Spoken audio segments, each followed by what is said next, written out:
Would I have called you a hillbilly? Probably kicked your shins or something. Thank you. I got all dressed up for you in my tie-dye to represent my hippie songs that I've been doing. Had no idea I'd written a song that could be that important, and I didn't. I think she just took it and made it so much more than what it would have ever been. And B, it's just a piddly squatting old-time country place. For decades, whispers have followed Dolly Parton like glitter trailing behind a spotlight. The queen of country music, the woman who turned rhinestones into armor, has been the subject of one rumor so wild, even Hollywood did not dare confirm it. Stories claim that during the filming of the best Little Whorehouse in Texas, cameras accidentally caught something so revealing it was quietly buried in the studio vaults. Some say it was a wardrobe slip. Others claim it was a daring blooper that left nothing to the imagination. Insiders insist the footage was pulled immediately, tucked into blooper reels that only a handful of crew members ever saw. No one has ever proven it exists, but the legend refuses to die. Yet behind that glittering rumor lies something far more fascinating than any lost film clip. Dolly's real story is not about a few seconds of scandal. It is about the decades of sacrifice, heartbreak, betrayal, and triumph that turned a poor mountain girl into one of the most powerful women in entertainment history. It is a story of a woman who faced humiliation, pain, and loss, and still came out smiling. Before the wigs, before the fame, before the sparkle, there was a barefoot little girl in the hills of Tennessee, singing her heart out to survive.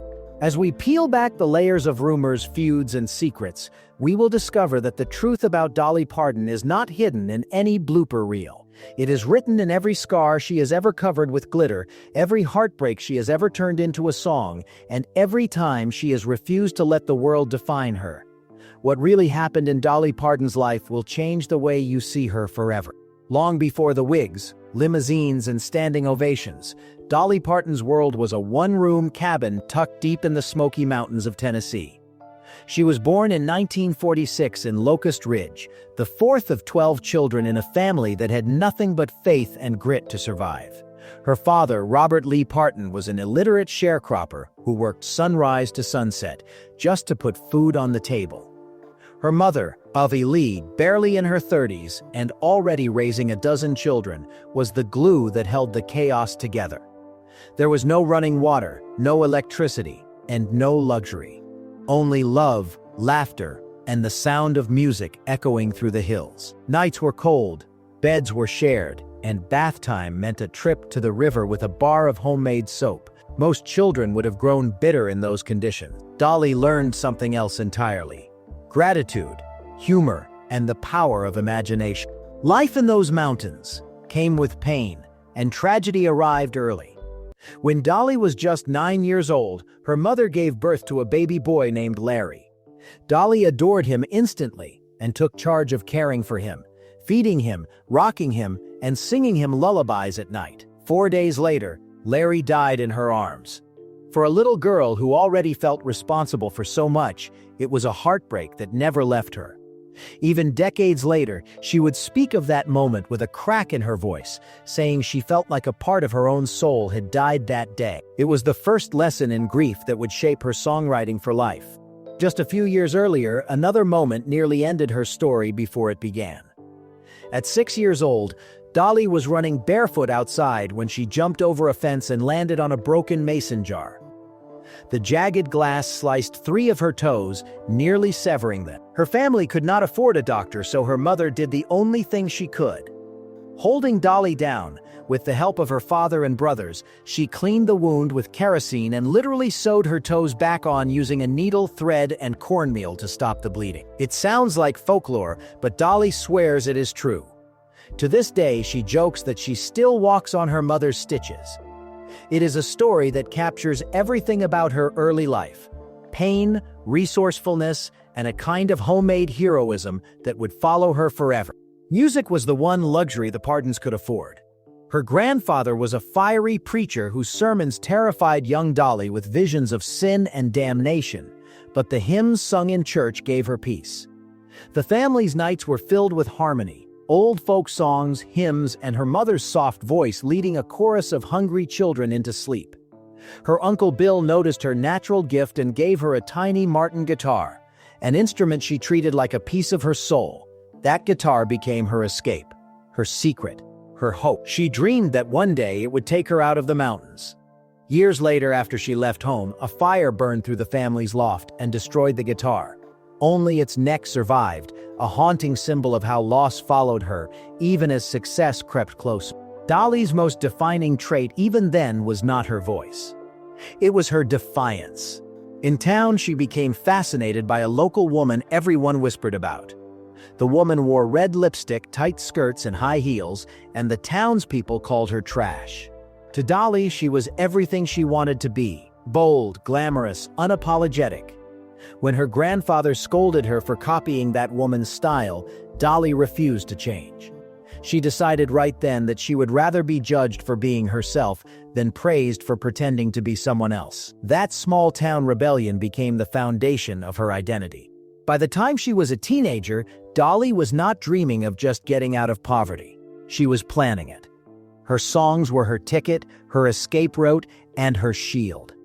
She had already seen death, pain, and ridicule, but she also saw something else, that she was meant for more. She once said she did not see herself as poor because they were rich in things that money cannot buy.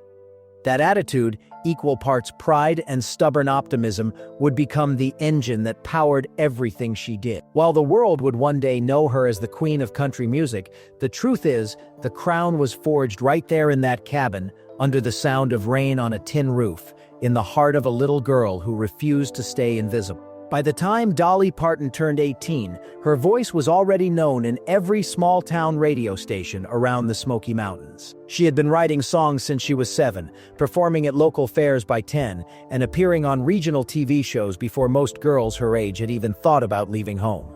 Her talent was undeniable, but so was her determination. On the morning after her high school graduation, while her classmates were still celebrating, Dolly packed up her few belongings, hugged her mother goodbye, and boarded a bus straight to Nashville. She had no money, no manager, and no safety net. Just a suitcase full of dreams and a notebook filled with songs. Nashville in the 1960s was not kind to newcomers, especially not to a young woman with a high voice, bright clothes, and an accent that sounded too country for city executives. Record labels did not know what to do with her. They told her to sing pop, to soften her twang, to dress simpler. But Dolly refused to be molded into something she was not. For a while, she gave in to their pressure, recording sugary pop songs that did not reflect who she was. Those early singles flopped, and industry insiders began to write her off as another small-town dreamer who would not last. But Dolly had already survived too much to quit now. Her breakthrough came in 1967 with the release of a song titled "Dumb Blonde." The irony was not lost on her. Critics had been dismissing her for her looks and her bubbly personality, but Dolly turned that stereotype on its head. The song's message was simple but sharp. Just because I'm blonde, do not think I'm dumb. It was her declaration of war against the industry's sexism and a warning that beneath the big hair and sweet smile was a woman who knew exactly what she was doing. The song cracked the top 30 on the country charts and made Nashville sit up and take notice. That same year, fate introduced her to the man who would shape and later complicate her early career, Porter Wagoner. Porter was already a household name thanks to The Porter Wagoner Show, one of the most popular country music programs on television. When his longtime duet partner Norma Jean left the show, he needed a replacement, and Dolly's fiery presence caught his eye. But for millions of loyal viewers, she was an unwelcome intruder. Fans wrote angry letters, booed her at live tapings, and even chanted Norma Jean's name during her early performances. It would have broken most artists. But not Dolly. She stood her ground, flashing that radiant smile and letting her voice do the fighting. Slowly, song by song, she won them over. Her duets with Porter became instant hits. Songs like The Last Thing on My Mind and Just Someone I Used to Know captured electric chemistry, a mix of playfulness and tension that audiences loved. Offstage, their relationship was just as complex. Porter became her mentor, guiding her through the maze of fame, but as her talent grew, so did her independence. He had discovered a star, but she was beginning to outshine him, and that created cracks in their partnership. By the early 1970s, Dolly wanted to go solo. Porter, protective and proud, did not take it well. He had invested time, money, and emotion into building her career, and the thought of losing her felt like betrayal. Their arguments grew intense, with Porter begging her to stay and Dolly insisting that she needed to spread her wings. Finally, knowing that words could not express what she felt, she turned to the one language she knew best: music. One night she sat down and wrote "I Will Always Love You," a song that was not about romance but about gratitude and goodbye. When she played it for Porter, he broke down in tears. It was her way of saying thank you and farewell in the same breath.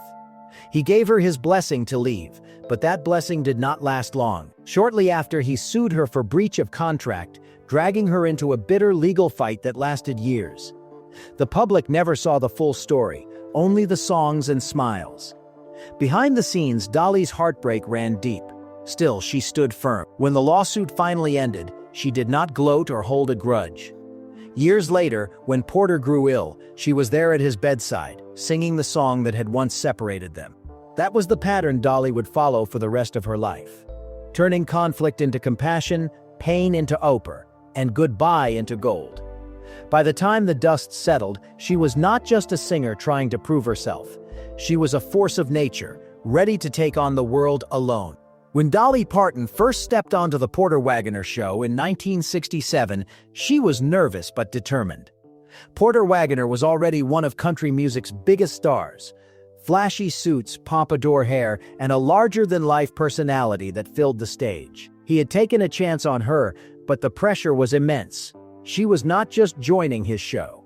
She was replacing Norma Jean, a beloved fan favorite. From the moment Dolly appeared, audiences resisted her. They saw her as the new girl trying to steal Norma Jean's spotlight. But while the jeers echoed in the studio, Dolly never lost her composure. She smiled wider, sang louder, and let her voice do the talking. Week after week, her warmth and talent began to win people over. The chemistry between Porter and Dolly became impossible to ignore. Together, they released hit after hit, songs like "The Last Thing on My Mind," "Please Don't Stop Loving Me," and "The Pain of Loving You." Their onstage banter, filled with teasing and playful looks, made fans wonder if there was something more between them. Rumors spread quickly that their relationship was not just professional, but both always insisted it was strictly musical. Still, the emotional undercurrent in their duets told a story that words could not. Behind the cameras, Porter was both her mentor and her biggest critic. He taught her how to navigate the male-dominated Nashville scene, but he could also be possessive and controlling. As Dolly's popularity soared, Porter began to feel overshadowed on his own show.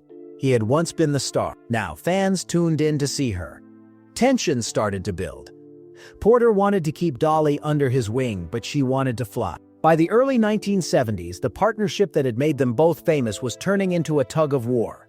Dolly was writing songs that reflected her growing independence, but Porter pushed back, wanting her to stay part of his brand. Finally, in 1974, she made the hardest decision of her career. She told Porter she was leaving, but she could not find the right words to explain how much he had meant to her, or how deeply she appreciated the opportunity he had given her. So she sat down with her guitar and poured her emotions into one of the most beautiful farewell songs ever written, "I Will Always Love You." When Dolly played it for Porter in his office, he reportedly sat in silence, tears filling his eyes. It was her goodbye letter in song form, a promise that she would always be grateful, even as she walked away. Porter was moved, but he was also heartbroken. He let her go, though not without resentment. Within months of her departure, he filed a lawsuit against her for breach of contract, claiming she owed him money and damages for leaving the show. The legal battle was painful for both. For Dolly, it was the first real taste of how success could turn love into bitterness. For Porter, it was the price of losing his brightest star. Eventually, they settled their dispute, and time softened the edges of their anger. When Porter fell ill decades later, Dolly returned to his side. She visited him in the hospital, held his hand, and sang "I Will Always Love You" one last time. Witnesses said he cried again, just as he had the first time he heard it. When he passed away in 2007, Dolly spoke at his funeral, calling him one of the most important figures in her life. In a way, their story had come full circle. Two artists bound together by love, pride, and a song that would outlive them both. That farewell not only closed a chapter in Dolly's life but opened a new one. With her partnership with Porter behind her, she was finally free to shape her career on her own terms. But that freedom came with new temptations, new decisions, and one particularly fateful encounter with another music legend, one that would change her life and music history forever. After parting ways with Porter Wagoner, Dolly Parton was finally free to follow her instincts. The first thing she did was trust her own voice. By the mid-1970s, she was no longer the girl from the mountains trying to fit into someone else's vision. She was a solo artist with hits like Jolene and Coat of Many Colors that blended heartbreak, honesty, and Appalachian poetry into something Nashville had never seen before. Her voice was softer than most, her look louder, and her songwriting sharper. Yet it was one decision during this period that would define not just her career, but her entire legacy. A decision that involved the king of rock and roll himself, Elvis Presley. The story began when I Will Always Love You, the song she had written to say goodbye to Porter Wagoner, started climbing the charts. It hit #1 on the country charts in 1974 and turned Dolly into a household name. The song's emotional power caught the attention of music legends across genres, including Elvis Presley. When Dolly got the call that Elvis wanted to record it, she could hardly believe it. This was Elvis, the global icon, the man who had shaped American music. Having him sing her song was every songwriter's dream. For a young woman who had grown up idolizing him, it felt like destiny. But there was a catch, and it came in the form of Elvis's infamous manager, Colonel Tom Parker. Parker had a reputation for being shrewd, demanding, and fiercely protective of Elvis's business interests. He approached Dolly's team with a condition. If Elvis were to record I Will Always Love You, he wanted 50% of the publishing rights. It was standard practice for Elvis's camp at the time, but to Dolly it felt like selling a piece of her soul. She had written that song from her heart. It was not just a melody. It was her story, her goodbye, her pain. Everyone around her told her to agree. Friends, advisors, even seasoned industry figures warned her that saying no to Elvis could be career suicide. But Dolly did not hesitate. She stood her ground and refused to sign away half of her song. She later admitted that she cried all night after making the decision, torn between heartbreak and pride. "I loved Elvis," she said years later, "but I could not give away something that meant so much to me." It was a painful stand, but one that would prove prophetic. Nearly 2 decades later, in 1992, I Will Always Love You found new life in the hands of another legend, Whitney Houston. When Whitney recorded it for the Bodyguard soundtrack, the song exploded. It became one of the best-selling singles of all time, topping charts in nearly every country and selling millions of copies. The haunting emotion in Whitney's version introduced Dolly's words to a whole new generation, and the royalties from that single alone reportedly made Dolly hundreds of millions of dollars. Jokingly, she would later say that I Will Always Love You paid for Dollywood. But beneath the humor was a truth. By saying no to Elvis, Dolly had made the smartest business decision of her life. The story became one of country music's most famous what-ifs. Fans often wondered what Elvis's version would have sounded like, and Dolly admitted she still wished she could have heard him sing it. But deep down, she knew she had done the right thing. That moment was more than a business victory. It was a declaration of ownership. In an industry that often treated female artists as disposable, Dolly had drawn a line. Her words were hers, and no one, not even Elvis Presley, could take them away. That choice cemented her reputation as not just a singer, but a businesswoman. She began to take control of every part of her career, writing, publishing, producing, and even managing her own image. She built her own publishing company, invested in television, and later expanded into film. Dolly was no longer just Nashville's sweetheart. She was the boss. But with greater fame came bigger risks. Her next chapter would take her straight to Hollywood, where her biggest gamble would spark another round of rumors, one that still lingers in whispers to this day. By the early 1980s, Dolly Parton had done what few country artists ever managed. She crossed over. Her songs were topping both the country and pop charts. Her smile was everywhere from talk shows to billboards, and Hollywood came calling. For Dolly, who had once dreamed of seeing her name in lights, it was a dream come true. But fame in Hollywood came with a new kind of pressure, the kind that demanded not just talent, but control over how much of herself she revealed. That balance, between the image and the woman behind it, is where one of the most persistent rumors in show business was born. In 1982, Dolly starred in The Best Little Whorehouse in Texas, a musical comedy about a small-town brothel run by a woman with a big heart and a bigger sense of humor. The role of Miss Mona was bold, funny, and flirtatious, everything Dolly was known for. She played it with her signature charm, a mix of sass and sweetness that kept the character lovable instead of scandalous. The movie became a box office hit, earning her critical praise and introducing her to an even wider audience. But behind the scenes, whispers began to circulate about something that never made it to theaters. Crew members, according to long-standing Hollywood rumors, claimed that during filming, there was a moment so unexpected that it never saw the light of day. Some said it was a wardrobe malfunction. Others hinted that a blooper reel captured a few seconds that left nothing to the imagination. The story spread quietly through industry circles, how the footage was allegedly pulled immediately, stored away, and never mentioned again. No one ever produced proof, and no version of the movie or official blooper reel has ever confirmed it. Still, the legend grew with time, blending fact, gossip, and fascination into one of Hollywood's most mysterious what-ifs. To the public, the rumor was both shocking and ironic. Dolly had built her entire career on walking a delicate line between innocence and allure. She joked about her looks, made fun of her own image, and turned her figure into part of her brand. But she always did it on her own terms. She never crossed the line into vulgarity, and her fans loved her for it. That is why the supposed whorehouse rumor fascinated so many. It contradicted everything people thought they knew about her. But if there is one thing Dolly has always understood, it is how to use mystery to her advantage. She never denied the whispers outright, but she never fueled them either. Her silence became part of the intrigue. What most people did not see during those glittering years was the exhaustion behind the sparkle.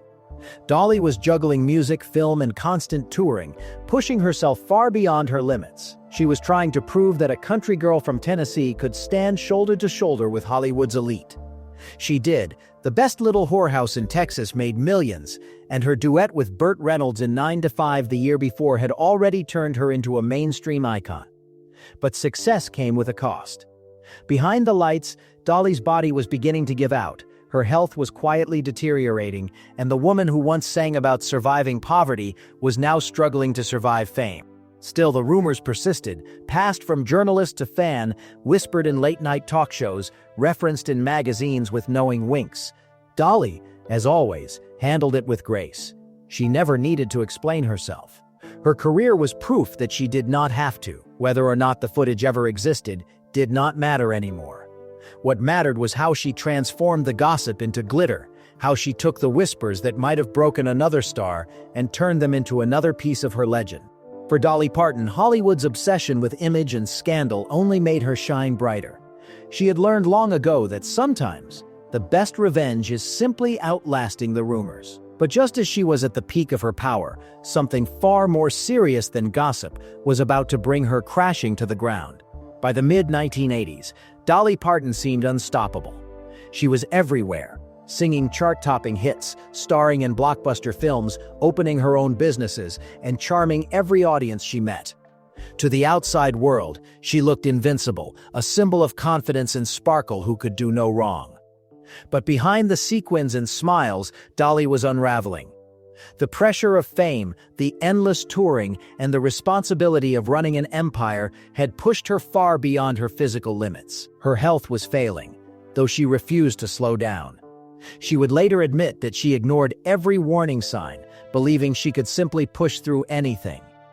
But the truth caught up with her one night in the most shocking way possible. It happened in Indianapolis, in front of a crowd of adoring fans. Dolly had been performing non-stop, her energy running on fumes, when suddenly she collapsed on stage. For a terrifying moment, no one knew if she was breathing. The show was halted, and she was rushed backstage. To the public, her team blamed exhaustion. But privately, doctors discovered something far more serious. Dolly was suffering from endometriosis, a painful and chronic condition that occurs when tissue similar to the lining of the uterus grows outside of it. It had been quietly attacking her body for years, causing excruciating pain, fatigue, and other complications she kept hidden. The diagnosis was devastating. Doctors warned that without surgery, the condition could become life-threatening. Dolly tried to continue working, but her body refused to cooperate. Finally, she underwent a partial hysterectomy, a surgery that saved her life but ended her dream of having biological children. For a woman who had once spoken lovingly about wanting a big family, it was a loss that cut deeper than she could express. She later called it one of the darkest times in her life. The physical pain faded, but the emotional wound lingered. As if the surgery were not enough, Dolly was also facing another kind of heartbreak, what she would later call an affair of the heart. Though she insisted it was never physical, she admitted to developing an emotional bond with someone outside her marriage, a relationship that left her guilt-ridden and depressed. She stopped eating right, gained weight, and isolated herself. Her confidence, once unshakable, began to crumble. She described it as a time when she no longer recognized the woman in the mirror. It was during that period of despair that Dolly came frighteningly close to ending her life. Alone one night, overwhelmed by grief and exhaustion, she reportedly picked up a gun in her home. In her darkest thoughts, she considered pulling the trigger. But just as she was about to make an irreversible choice, her little dog Popeye ran up the stairs and jumped into her lap. The shock of his sudden presence snapped her back to reality. She broke down crying, holding the dog close, realizing that she was not ready to go. Later, she would say that she believed God sent Popeye to save her, that the timing was no coincidence. That night changed everything.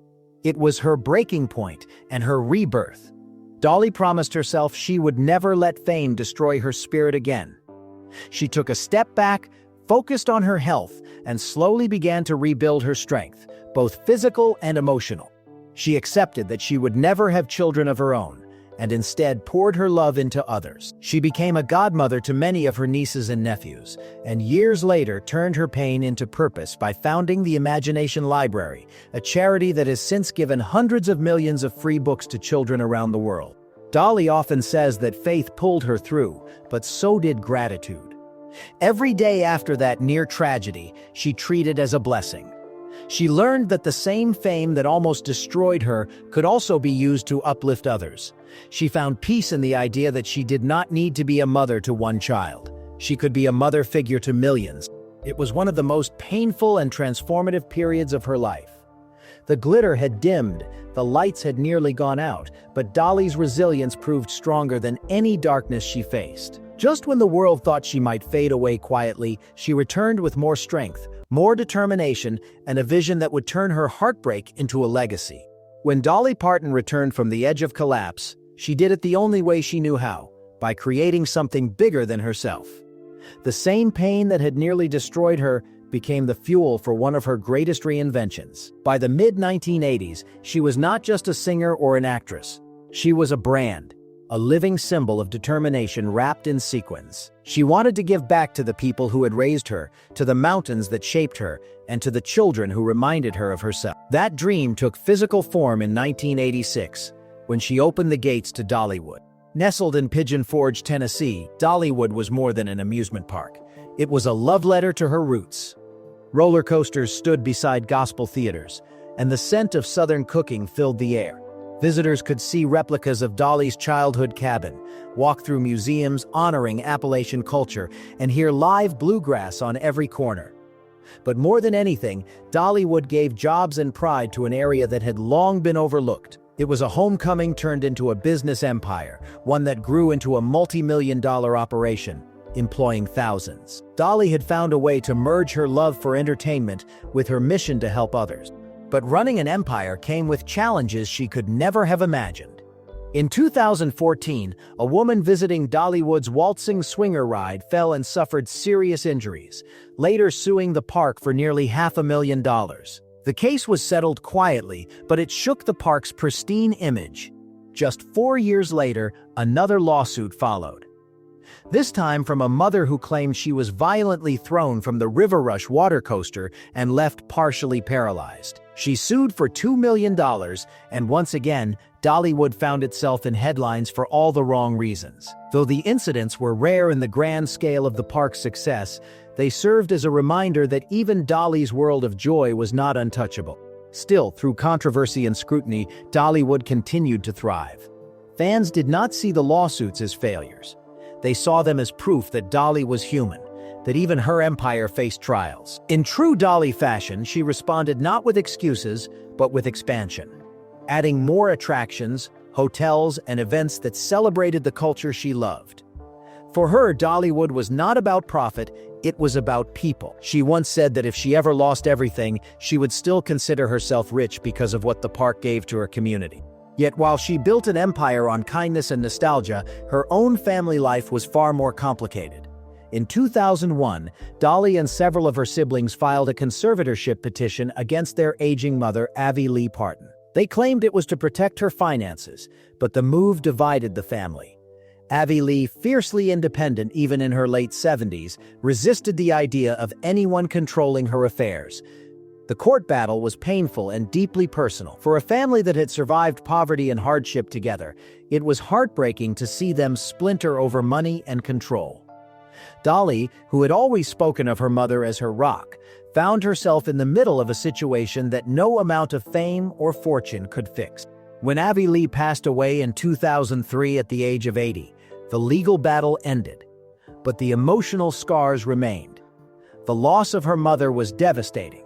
She had been the foundation of Dolly's faith, compassion, and sense of home. Dolly later said she felt like an orphan for the first time, even though she was surrounded by fame, wealth, and fans who adored her. In the years that followed, she suffered more heartbreak. Her younger brother Floyd, one of her closest musical collaborators, passed away in 2018, and just a year before that, her niece Tever died suddenly at 36. Adding to the sorrow, her longtime manager and dear friend Don Warden also passed away that same year, leaving yet another hole in her life. It was as though every success came with a loss attached. The same woman who had brought joy to millions was carrying a private weight few could imagine. Yet, through every tragedy, Dolly did what she always did. She turned her pain into purpose. She poured her grief into her work, her charities, and her faith. She began donating millions to hospitals and children's literacy programs, expanding her imagination library to reach new countries. She even helped fund research for a COVID-19 vaccine decades later, proving that her generosity was not for show. It was her way of surviving heartbreak. Each chapter of her life seemed to come with a new trial, but she faced them all with the same grace she learned as a barefoot girl in the Smoky Mountains. Dolly Parton had been underestimated, criticized, sued, and heartbroken, but she never stopped building, never stopped believing. Just when the world thought they had seen every side of her, another part of her story would remind everyone why she was not just a celebrity. She was a legend, still writing her own story. By the time Dolly Parton entered her later years, she had become more than a country icon. She was part of American history. Her name meant warmth, humor, and resilience. But behind that ever-present smile was a woman who had seen everyone she loved slowly slip away. Through every era of her career, one man had been by her side in both music and friendship: Kenny Rogers. Their chemistry was electric from the moment they met. Together, they created one of the most beloved duets in history, Islands in the Stream, a song that blurred the lines between country and pop and reminded the world that two voices could create pure magic. Fans adored their teasing banter and the genuine affection that poured through every performance. But what they shared was not romance. It was a deep bond built on respect, laughter, and shared understanding of what fame takes from a person. Off stage, Kenny was one of the few people who truly saw through Dolly's glittering image. They trusted each other completely, leaning on one another through failed projects, heartbreak, and personal loss. When Kenny passed away in March 2020 at the age of 81, Dolly's grief was raw and immediate.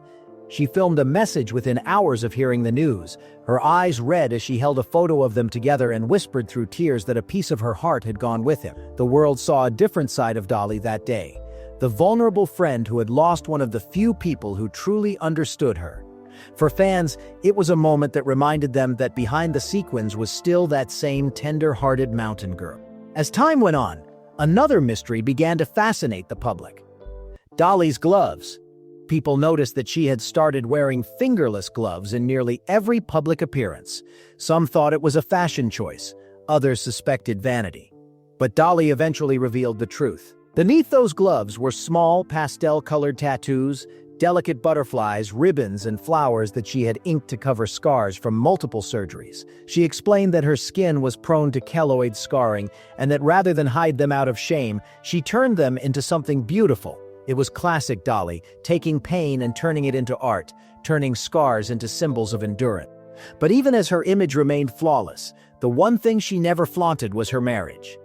From the very beginning, her relationship with Carl Thomas Dean had been the quiet center of her stormy world. They met outside a laundromat in Nashville in 1964, when she was just 18, and 2 years later, they married in a private ceremony attended only by her mother, the preacher, and Carl. For nearly 60 years, their love story was one of the most mysterious in entertainment history. Carl avoided the spotlight entirely. He did not attend premieres, red carpets, or even most of her shows.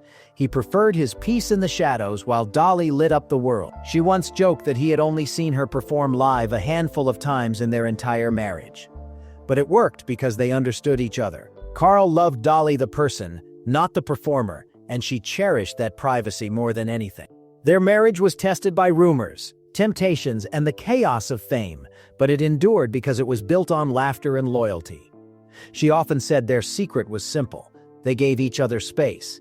They did not try to change one another, and they always found humor in the madness of her career. When Carl passed away in March 2025 at the age of 82, it marked the end of one of the longest, quietest love stories in music history. For Dolly, it was an immeasurable loss. The man who had been her anchor was gone. She mourned privately, just as they had always lived privately. Yet even in her grief, she continued to shine for others. She poured herself into philanthropy, music, and spirituality. She began to reflect on her life more openly, talking about the meaning of legacy, love, and faith. She once said that she did not fear death because she believed she would see everyone she loved again. She carried herself with the grace of a woman who had lost everything and still chosen joy. Dolly Parton's story is not defined by rumors or scandals. It is defined by her ability to rise again and again. From the poor cabin in the Smoky Mountains to the global stage, from heartbreak to healing, she has proven that fame does not have to destroy you if you stay grounded in who you are. She has turned ridicule into respect, tragedy into triumph, and her life into living proof that kindness can be a form of power. As the curtain slowly closes on one of the most remarkable careers in music history, one truth remains. Dolly Parton never just performed for the world. She gave the world permission to dream. She showed that you could be soft and strong, glamorous and humble, broken and beautiful all at once. Long after the lights go down, her laughter, her songs, and her unshakable spirit will echo through generations, proof that even the brightest stars can rise from the darkest hills. Dolly Parton's story is not just a biography. It is a roadmap of resilience, showing what happens when someone refuses to be broken by life's cruelty. She was born in a cabin where winters froze the walls and summers baked the floorboards. But she grew up believing that love could make even the poorest home rich.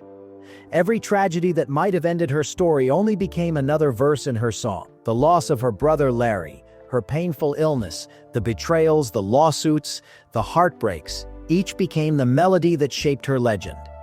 She turned shame into humor, grief into grace, and fear into faith. That is the secret to why Dolly endures when so many others fade away. She never denied the darkness. She just refused to live in it. Her courage was not just in surviving, it was in owning herself completely.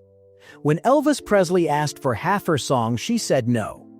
When Hollywood tried to define her by her body, she smiled and redefined what power looked like. When interviewers mocked her for her wigs and clothes, she turned their insults into punchlines and walked away richer in every sense. When life tried to take away her motherhood, she became a mother to millions. Through every challenge, Dolly showed that you do not have to come from privilege or perfection to leave an unshakable mark on the world. You just have to keep getting back up. Even after losing so many of the people she loved, her mother, her brother Floyd, her best friend Kenny Rogers, and her husband Carl Dean, Dolly never stopped giving. She built schools, donated millions, and handed out hope in the form of children's books and songs. She carried the same heart she had as a barefoot girl in Tennessee. Only now it stretched across the entire world.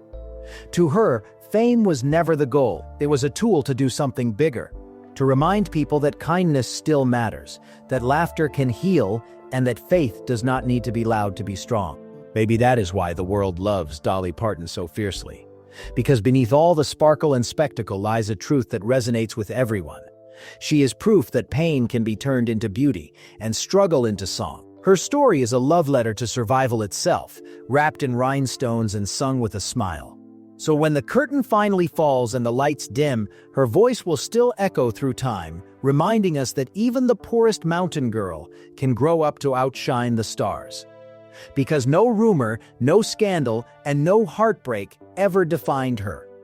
Her heart did. If this story moved you, touched your heart, or changed the way you see Dolly Parton, please hit that like button right now.